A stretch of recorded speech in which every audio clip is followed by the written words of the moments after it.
Merry Christmas, everybody.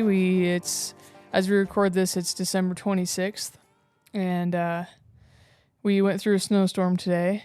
It didn't snow on Christmas, did it? Or was there a skiff? Just a skiff, yeah. Yeah, it was a skiff. So, yeah, now it snowed more, I don't know, for 3 inches probably? Yeah, and it's been just maybe windy. 4. It's been windy. Yeah, it is kind of drifting in, like... We won't have too much of an issue, but that is an issue here is like we don't get that much snow a year, but it drifts so much that it'll just like lock you in. It tends to drift really over the roads because that's where the like flat land has a dip. Is where the roads are. Yeah. Yeah. So since it is Christmas, like our outfitting season is wrapped. I feel like we did pretty good. Overall numbers in Nebraska are down. You and I went to a Game and Parks meeting. Like a week ago. Yeah.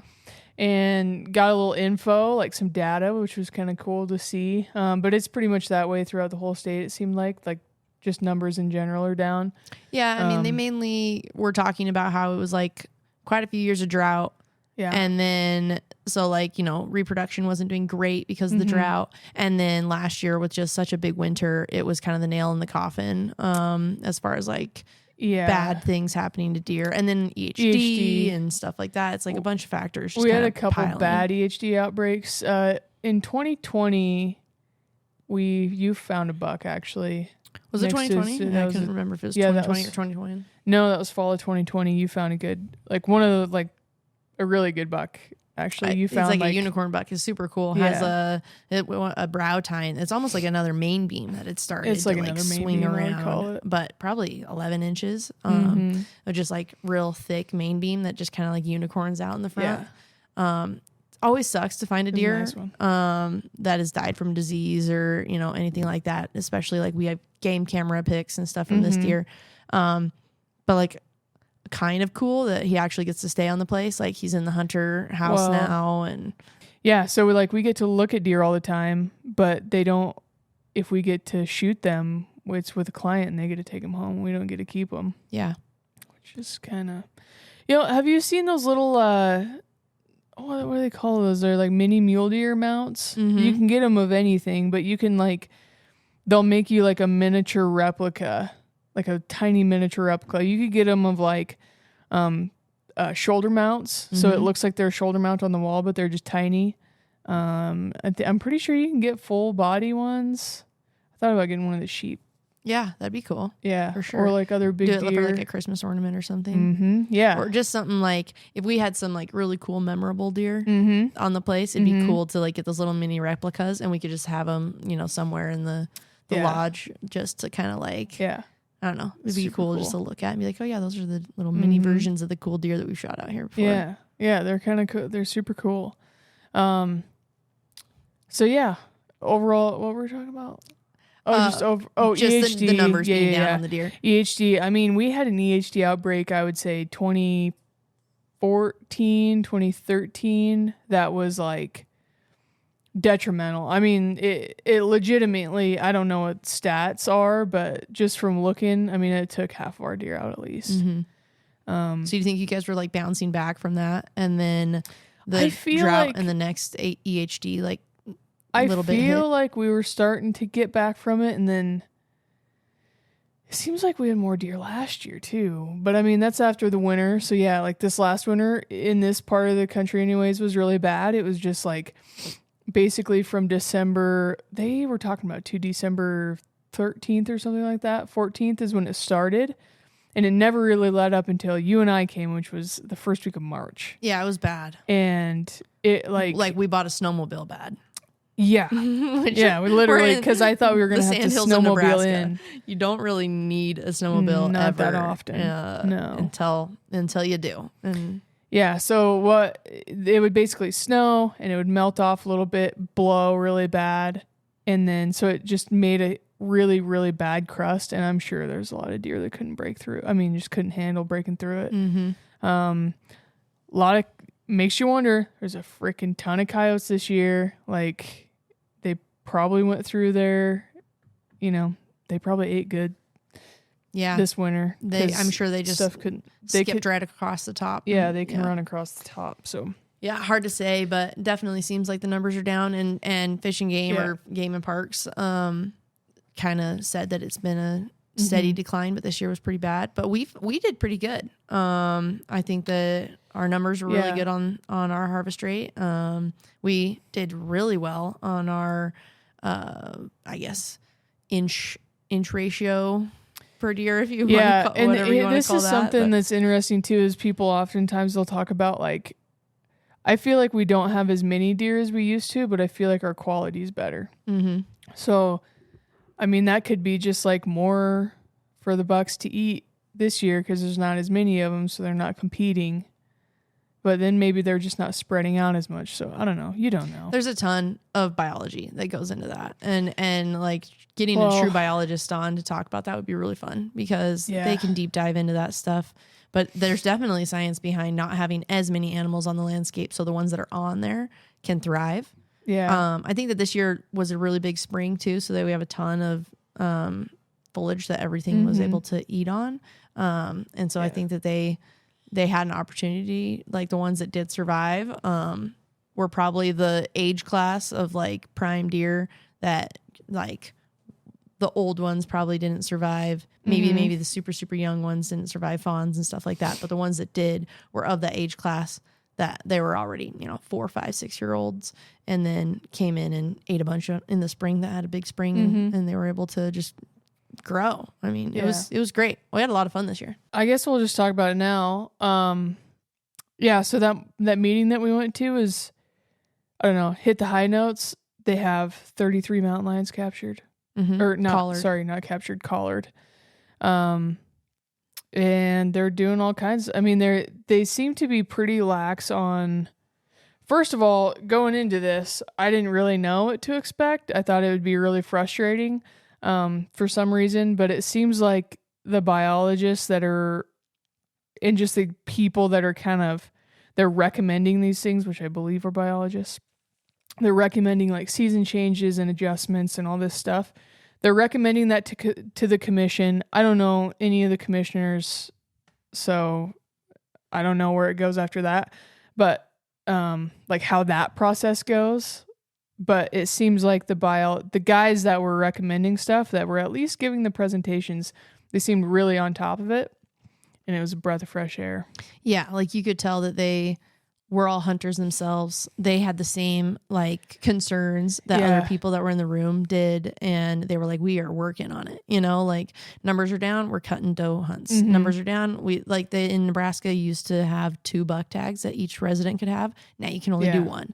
So like the last couple of years they've really cut back on tags and trying to do their best to like mitigate, I guess, what nature is giving you, because you can only do so much.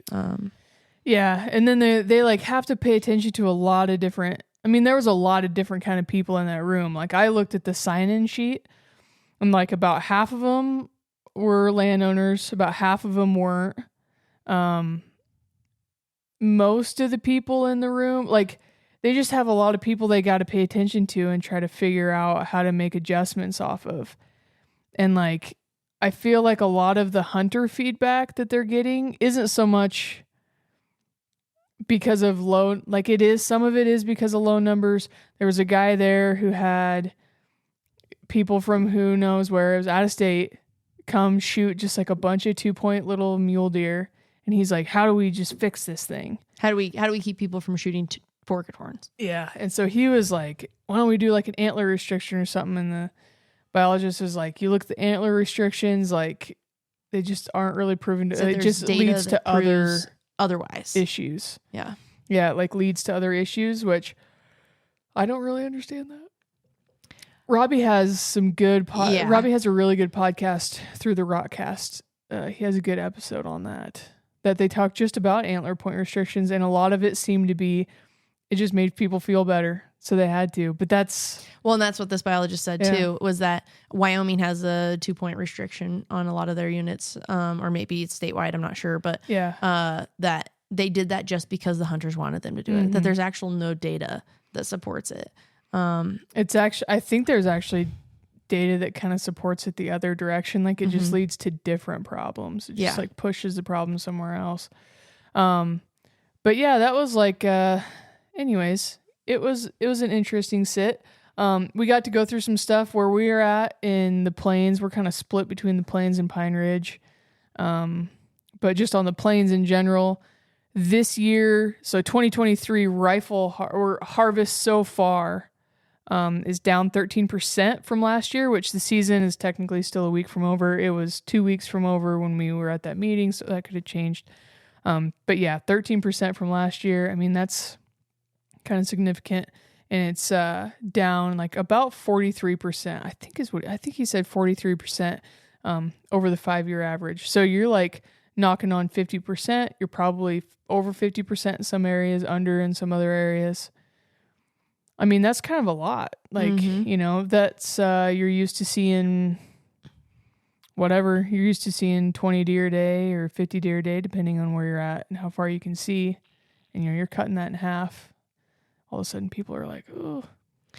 Yeah. And especially in this state, it's kind of hard because I'm from Idaho. We have a ton of public land. It's great, right? Not saying Nebraska isn't great, but it's 97% private. I don't know. It's a high 90s. Yeah. And so they were talking about overpopulation in the areas that are public, and there's only X amount of deer in those areas. And so especially when the population is going down, you're going to notice it in the general population of deer hunters that aren't able to get onto private land. But like, I want to say too, the people that are overcrowding the public are not resident hunters. No, they're non-resident hunters. Resident hunters are going to all have a rancher buddy or somebody that they, from in town that they've got permission on. Some of them are going on, public, but like, I feel like a lot of residents are taking advantage on those places in different seasons. So they're not just like, they're not at the war. Hammering during the 9 days of rifle during the season. 9 days of rifle, because I know, I mean, whatever, this is the way it is, but Game and Fish has to figure out that, and then people don't like to cut the private landowners any slack, nor do they the outfitters any slack. But now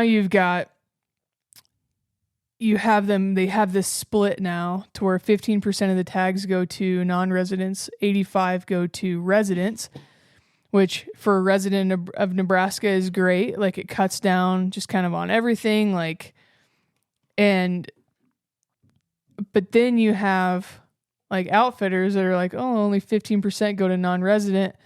The truth of the matter is, I've never had a resident besides an elk hunter come like to hunt ever. So they're all non-residents. So it's like, all right, well, then they start selling out of tags. Then what do you do? And it's not really just like an outfitter thing. There was a guy at the meeting who has like, there's some, people like clients of his through his business. He owns land. He sells bulls in the spring. So, or I guess it'd be coming up here in the winter. So he has like bull sales. He has non-residents that buy his bulls and and like, cool, you can come hunt. And then his friends aren't able to get tags. So then you have that going on, but people want to cap the non-residents because they're just like for the most part, they're just overflowing, they're just flooding the public. And there's just not that much public to overflow here. Yeah, it's hard because there is not a ton of public land. Yeah, so you have all this stuff going on that they're trying to manage, and after going to that meeting, I was like, thank God I don't do this. I know. I thought the same thing. I was like, man, I'm glad I'm not a biologist. Because, I mean, they were talking about how there's like actual biological like numbers, and then there's socially acceptable numbers, right? And what's like biologically okay for an ecosystem and what is socially okay is like two different things. And they're trying to manage that, Right.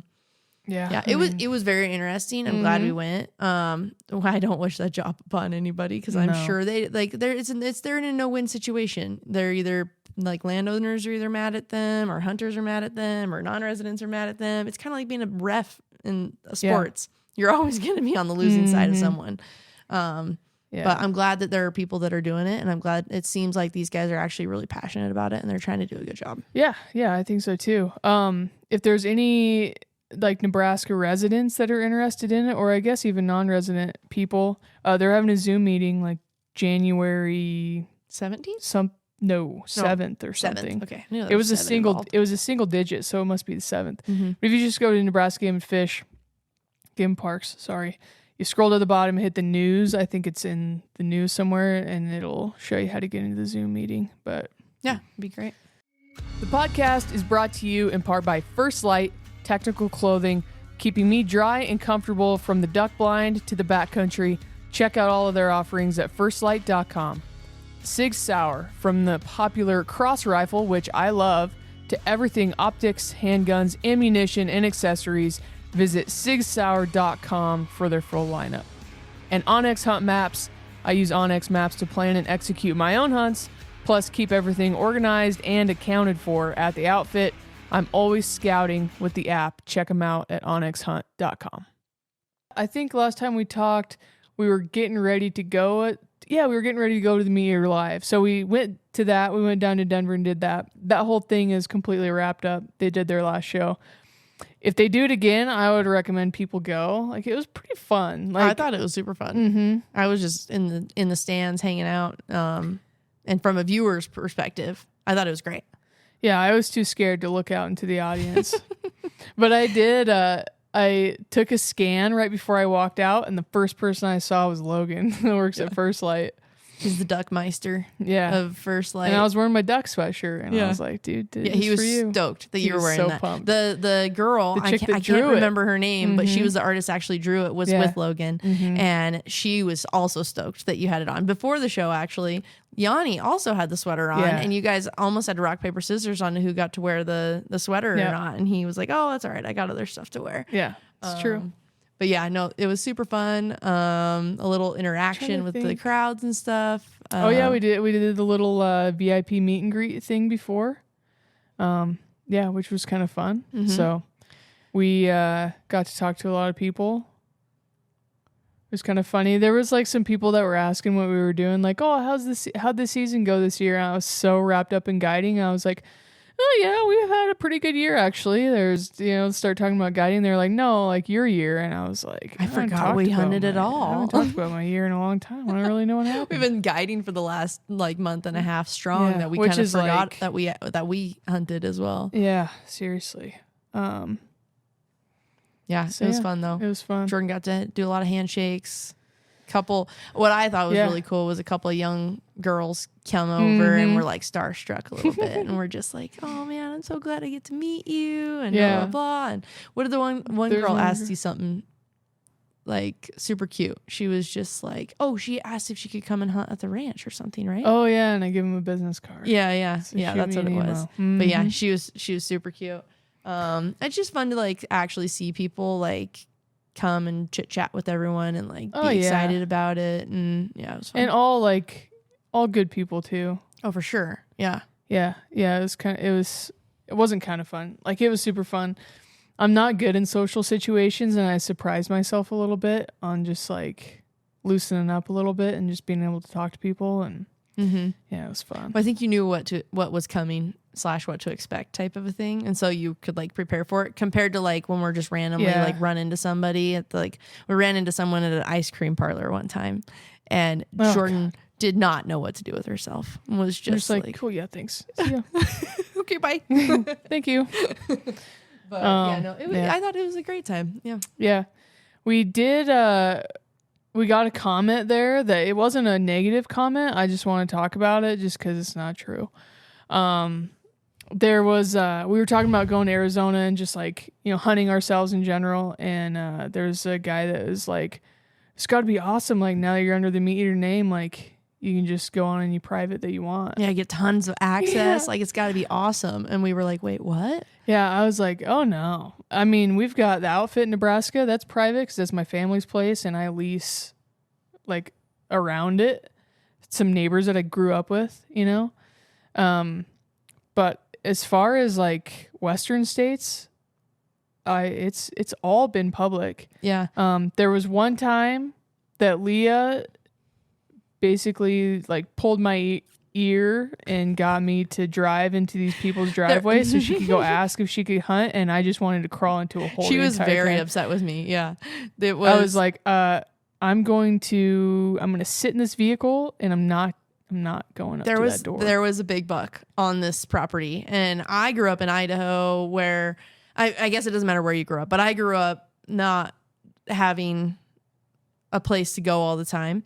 Or I would see ducks land on a field, and I would just walk up to the house and ask if I could go hunting somewhere. And that's how I got permission all the time. It helps when you're, I was like in college, like young girl shows up, asks to go hunt on your place. A lot of times it works probably better than maybe a 40-year-old man shows up or something. I use that shit to my advantage, and I am proud to say that I got to hunt a lot on places. I did it like a couple years ago for turkeys. So I'm used to asking for permission. I don't like it. Jordan was like, absolutely not. It took me like 20 minutes for me to That's not just a permission thing of where I got to grow up hunting. No, that's just like, you just don't like doing it. Yeah. I'm just like, there's all this public. Like, figure it out. Yeah, exactly. And then where did we shoot the deer the next day? On public. On the public. But it was right next to where the private was. And if we'd got permission on the private, we literally had like talked about like, okay, on the top of this ridge is public. On the bottom of it is not. If there's any chance that deer is pointed downhill when you go to shoot type of thing, probably shouldn't do it because it's going to run down to the private land. So it was a little more of a like, okay, we're watching lines, we're doing all this stuff, compared to just like if they weren't home. They didn't say no, they weren't home. But if they had given me permission, then we wouldn't have had to worry about which way the deer is facing when you shoot it or anything like that type of a thing. So I'm a little more brazen like that, but Jordan's not, and that is something that is fine. But anyways, these guys were like really surprised to hear that we were like, oh no, we're always on public. Like Idaho's public, Utah's public, like everywhere we've hunted is always public. And they're like, no way, we didn't realize that. We figured like once you're on meter, you're just always on private. No, and it's not the case. And I don't think that's the case for a bunch of the other people that are on the staff either. No, I think predominantly they're all hunting public land. Yeah. I mean, I think especially like all the Montana hunts and like all that kind of stuff, like there's exceptions, to every rule. All right, we're going to do a couple Q&A or a couple questions. These are all from Instagram, but you can leave like a voicemail to ask me a question, which I would love because I've got one person do it so far, and that's embarrassing. So let's try to bump that up a notch. If you go to jordan-bud.com, you'll find your way. Okay, first one is from Ian.Norquest on Instagram. Best way to apply for out-of-state tags. There's a few different ways of doing this. There are some systems out there, or like, not software, but there are some websites that can really help you with it. Like Eastman's has one now. This is their tag hub. I haven't been around that one a lot. I looked at it when it first came out, and I think that they have like a 2.0 version now. But then there's like Go Hunt. Everybody's heard of Go Hunt. Little more expensive option to get you in. I think it's $100 or $150 maybe, something like that.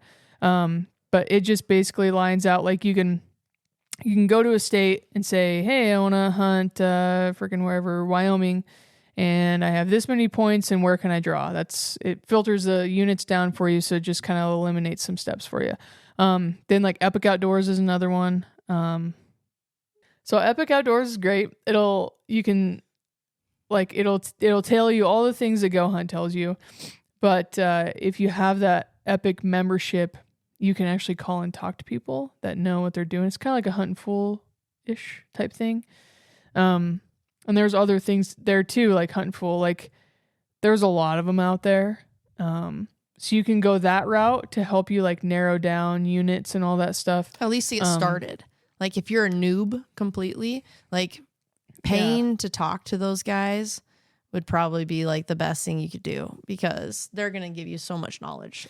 The cheapest option is a little bit of a elbow/eyeball grease, and just like pick a state and get onto their website and just like dig into it. Because all their like draw odds or harvest statistics, everything should be on there. It might be harder to read than some of these other ones, but it's going to be a lot cheaper. And in some instances, like sometimes I've relied on some of those websites too much to get all of my information, and I think I know it, and then I get on the website like before we go or something, I'll be like, oh my God, I didn't know that, or something. So sometimes it's good to dig into that website a lot. So there are some different resources. For the cheapest one, I say like pick the state you want to go to, and then, I mean, that could be go do some different states. Like that could be even like it's closest to your hometown or your home state or whatever. Simplest to get to. Me personally, I would pick the one that you're most likely going to be able to draw more often, because you could choose the next state that's right. Like say you're like right in the middle of your state and you could split either direction. Yeah. The one might be known for bigger deer or something like that. But the other one, you're going to like that one, you're only going to draw one every 10 years. And the other one, you're going to draw every 3 years. Right. Go with the one you get to hunt more. Well, this is where strategy comes in. So a strategy with that would be like the one that's bigger deer, like you're going to draw way less often. Like you just apply for points there. Yeah. Like every year you just get on and you eat the $50 or whatever, and you apply for your points, and then you hunt in the other spot. That state exists. Yeah. I mean, that's essentially what we're doing. Like we can hunt Idaho. We're residents, so we're lucky. We can hunt Idaho every year on an OTC tag. And then we can take some of these other states like Colorado, Wyoming, and we can like build points in those states, and we can be like a little more choosy. I say that, but like we aren't that choosy. I don't know. I'm just buying points until I can get up to enough to actually make it worthwhile. Because unfortunately, there's a little bit of a entrance fee, if you will. Like most of these states, you're gonna have 3+ points, if not more, unfortunately. And so it's like you better get on it now and just start buying points, because it's not gonna make a difference until you get down the road a ways. That is unfortunate because of point creep and all that kind of jazz. And so if you're limited on your supply of money or where you think you can go or whatever, just like pick your one state, like maybe do your research, figure out which one you're going to be able to draw more often. And I think anytime you can go hunting more often, you're going to learn the area better. You're going to, be able to get out more, and you're going to enjoy yourself more than waiting for that one state that's going to take you 10 years to draw. Right. And then you get there and you're like, oh, this is hard. And it isn't as good as you have like hyped it up to be for 10 years. Which is a lot of times. Yeah. I feel like. Yeah. You think like, I don't know, everyone can, you can see an article in Eastman's about a big buck and think, I got to go there, like type of thing. If you've, I don't know, maybe figured out where it was or something like that, or it's just whatever state it was. And then you go there and you don't have that same experience. But the guy that shot that big buck on there, you might have had 40 days of scouting, or might have hunted that unit his whole life, or you don't know, type of a thing. And like an out-of-state person just showing up with no scouting, with nothing, is probably not going to be as successful, like 90% of the time. And so it's just better to like go somewhere that you're going to be able to draw more often and be able to get boots on the ground more often. And the closer you can get to home, the better, because then you're probably going to scout it. Oh yeah. If you're if you're putting in for points 5 states away, you're not going to go scout it. Like, so your odds of getting something nice is going to be less. I think. Yeah. It's beginning to be like, I don't know, it's just pay to play. It's unfortunate. Which is like, yes, it's unfortunate. God, I hate to go down this rabbit hole. But we don't really differ on this. We differ a little bit maybe. But like this whole pay to play thing. So like Wyoming, for instance, I read a thing the other day. They increased their tags in the resident. So in Wyoming, there's a regular draw, and then there's a special draw. And basically what that is like Wyoming says if you want to pay more money, you can get in your own pool to draw.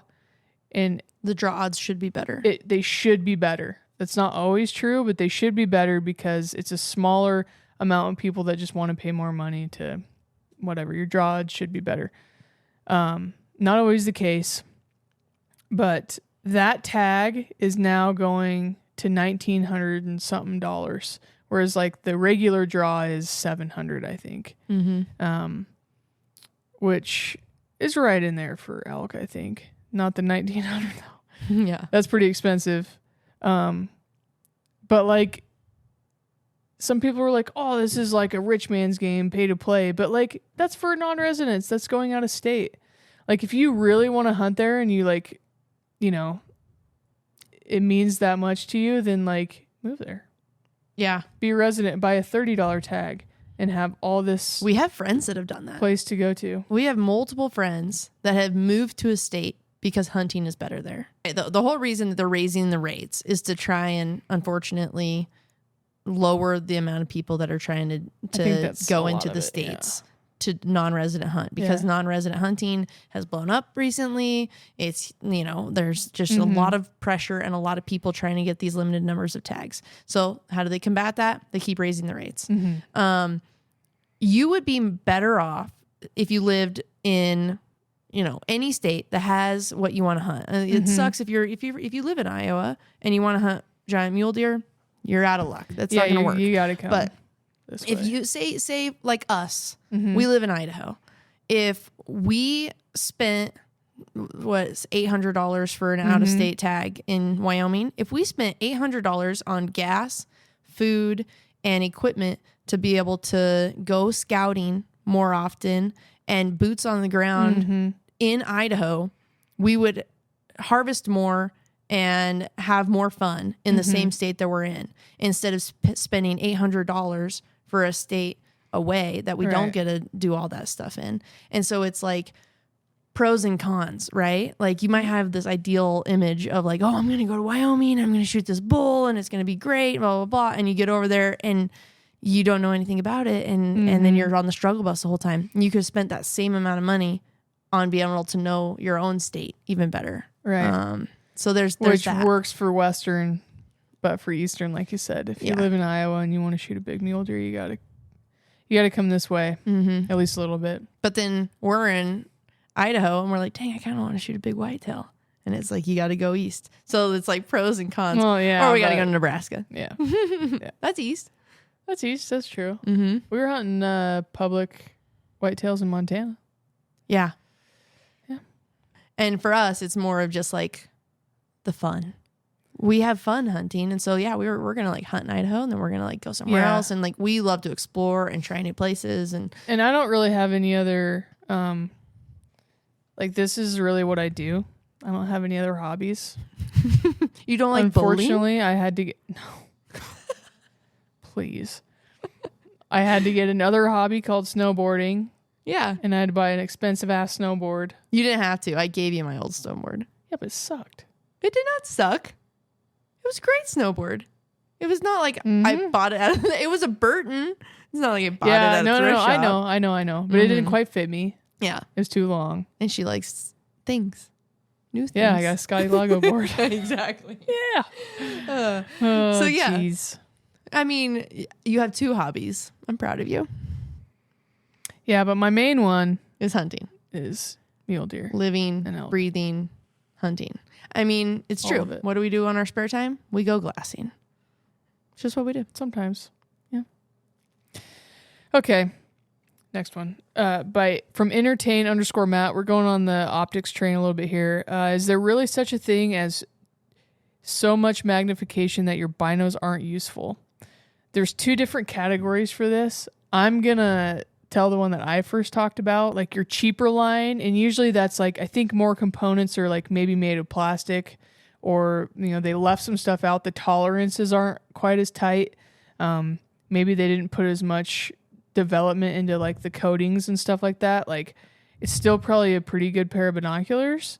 But if you're going to be looking in them all day, they're just not going to be like as, usually their top line is like, these are the tightest tolerances we can get. We put as much development and time into figuring out the coatings of like how we want those things situated.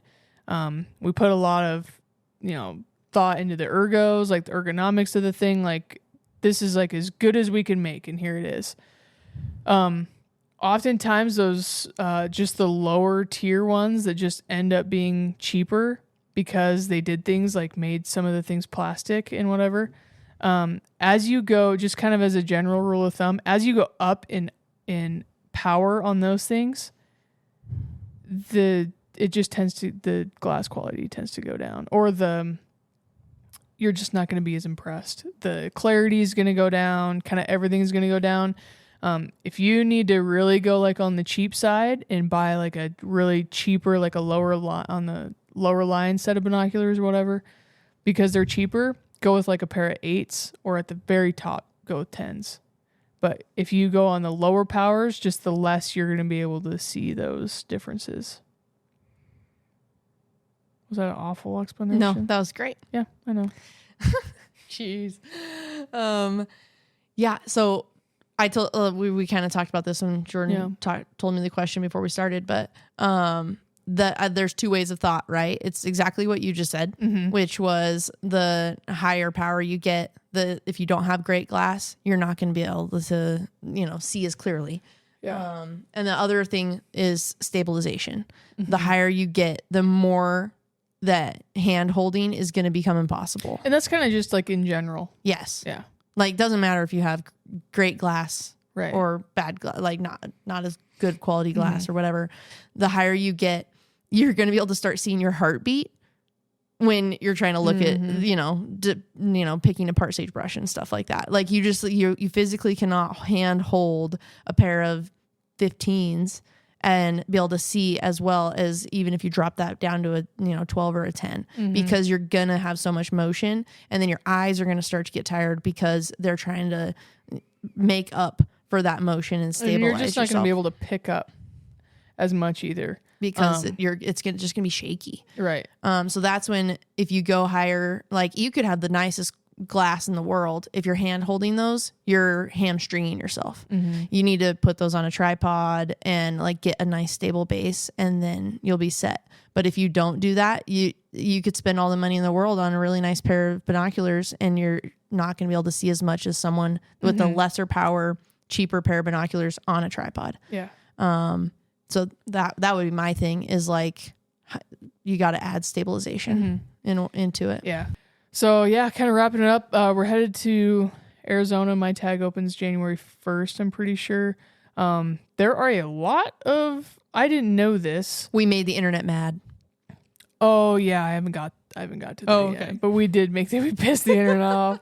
Half of it anyways. Actually, what would this be? Like a third? Oh, that's like a quarter. Anyways, so these over-the-counter archery tags you can get for Arizona, yes, they are over-the-counter, but they're quoted. The units are quoted for it. So you got to get on and you got to look at all these quotas. So I have been getting on and like being like, all right, well, that unit that I wanted to go to is out. Got to go to a new unit. So anyways, we're getting ready to do that, which will be fun. We're just going to go for like a week or something like that with Cole. But yeah, we talked about it when Cole was on the last thing, and I put a little snippet on Instagram about, I said, what? I said, "Coos deer suck." And I was like, just kidding. But we were laughing about it and talking about like, yeah, for us, if there was a coos deer standing right next to a mule deer, like we would shoot the mule deer just because we like them more.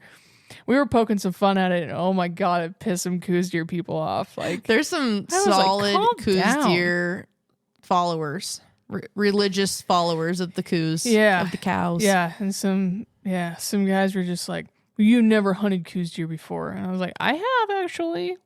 I have filmed them, and they're fun. Yeah, they're really hard to hunt. I get it. I was on 2 of them. And just saying, like, they shot, like, really big coos deer for coos deer. Yeah, but they were, like, really big. So, like, I've been on the hunts. Like, I know.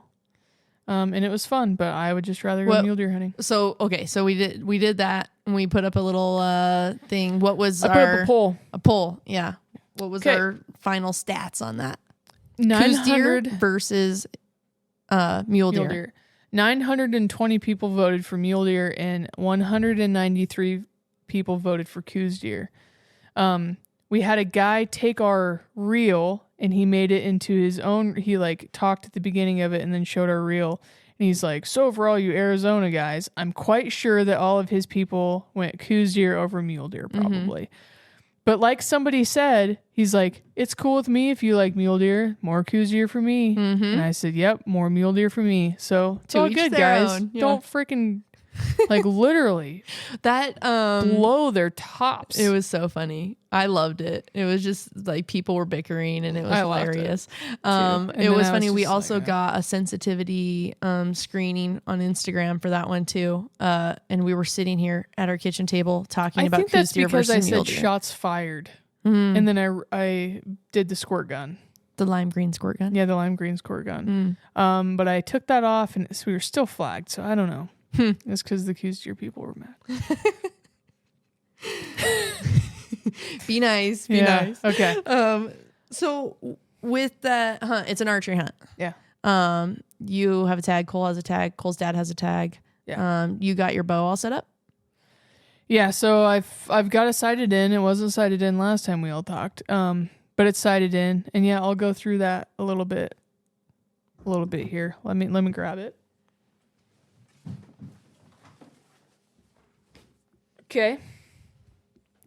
So this is a Matthews Phase 4. As we talked about before, I kind of got my bow swiped when we were in Colorado. And that was a V3X, and I loved it. I was going to buy the exact same one, but the dealer I went through had a Phase 4 for literally the exact same one. I thought you'd gotten the exact same one. No, this is a new one. I didn't know that. I see that now. Phase 4. Oh. Yeah, so I did black limbs with, I think this is called buckskin. I don't know. And I went with yellow strings. So we got everything all set up here. The dialed sight, I talked about it a little bit. I got it all shot in, and got my tape all figured out. It was pretty easy. It's a little different. Like I was using the black gold before, which I really liked, like the SNS archery black gold. I think it's a backcountry SNS. I don't know. But I really liked it. But Dialed had sent Yanni and I each one of these when we were doing the podcast, and I already had it. And they're really good sights. They're a lot of money. I think they're $5.15. But they do a lot of stuff. There's like a little cover here for your pins, so you can pull the cover over and like cover your pins, or you can push the cover back and it'll, good Lord, and it really does it too. Lights them up. Oh, yeah, look at this. It's going to be hard to see. But, so that's off, and that's just letting light in. Yeah, really does your pins up. So yeah, and the way it ended up being, I have 3 pins. My top pin correlates to my slider. At 20 yards, my second pin ended up being at 35 yards. My fourth pin ended up being at like 46 yards. So I've got those other pins like set up different. And then you can dial accordingly. Yeah, and then you dial, and my top pin is what I use for my dial. And the other 2 pins should they should kind of correspond as you go down. Mm-hmm. They're going to start getting inaccurate as you go out further in distance. But anyways, yeah, I mean, so far it's okay. There's like a little bit of like a, do you hear that? A little brr, brr. Yeah, it's like tight. I don't know what the hell. I don't know why it does that. But anyways, it needs a little dust. Seems to be okay. It's just too new. Maybe. I went back to a tight spot. This is like a new version of the tight spot quiver. And I don't know. It just seems super adjustable, and they just made some upgrades from their previous one that I had tried. So decided to try it again. It fits super, super tight to your bow. I like that it's got the hanger on the top of it. Yeah, so you can like pop it off, hang it in a tree. Yep. I think is what they wanted to do with that. And then they did the same kind of dovetail deal with the quiver, with the, what is this thing? I'm just like my mind blanking right now. Stabilizer. Good oh my God. gosh. I literally looked at it and I was like, I'm going to know this. And then it was just like, God, that makes me seem cut like that such out. an idiot. Holy moly. Yeah, so my stabilizer, like slides in and out. It's okay. I kind of wish I wouldn't have got it. It was really expensive for what it is. And I have this one, which I don't remember who makes it, but it slides in and out. So it kind of like a tripod leg. It's a stabilizer. It like goes on your bow, and then you can use like the quick detach, and then you can extend it out if you want. You can put it wherever you want, and you close the little deal. Just seems more adjustable. I can take these weights off if I want. I could take, I can just like really fine tune it. You're in a blind, you can have it compact. You're out in the wind in the open country, you can have it out a little bit more to help you stabilize. So I don't know if I'm going to end up taking this one off. They really should put their brand name on here so we could actually remember. Yeah, I literally don't remember. Somebody will comment and know. Yeah. But yeah, it's okay. It's the bridge lock stabilizer. It just doesn't seem like enough weight for me. Pretty lightweight. Yeah. Even when you get out at distance, or like when you get it slid all the way out here, still seems like it's like not quite enough for what I was wanting. But I don't know. I'll screw that thing on maybe tomorrow and mess with it a little bit. So the case, it's a Pelican. It's a Pelican Air. It's like literally they call it their bow case. Like it's their bow hunter case. It's pretty expensive. I bought this thing before Yanni and I went on our archery hunt for caribou in Alaska a couple years ago. But it has like a foam spot for arrows up there you could pop your arrows into. Then it has like this internal soft case. So it's just kind of a soft cover. You can like put your bow in there and strap it in if you want. And then this goes over the top of it. So it kind of keeps the top of your bow like, whatever you want to call it, protected. Yep. And has a little case or a little zipper pocket that you can put some stuff in your zipper pocket. Has like these little bags on the sides that you can remove or not. And so you can keep some regular stuff. What I typically do is like I put my bow in there, put the soft cover like over the top of it, and then I'll pack other stuff in around it. Okay, 1745 bow case from Pelican. It's their Pelican Air series. I don't know. Seems to work. That's pretty much all I have. We're an hour and 11. You guys are probably really sick of listening to us talk, so. I am sick of listening to us talk. Do we have anything else we were going to talk about? No. That's pretty much it. We'll just, hope everybody had a good Christmas, and probably the next episode will be with Cole down in Arizona talking about the hunt that's going on down there and a little more about outfitter stuff. And yeah, that's it. Everyone, I hope you have a Merry Christmas and a Happy New Year. Mm-hmm. Thanks for listening to this episode of Jordan's Toolkit. If you have any questions or suggestions for future episodes, please visit the website, jordan-bud.com, and follow the links to submit an email or voicemail to be played on air. If you're listening on an audio platform, you can also watch this podcast on YouTube via Jordan Bud's personal channel.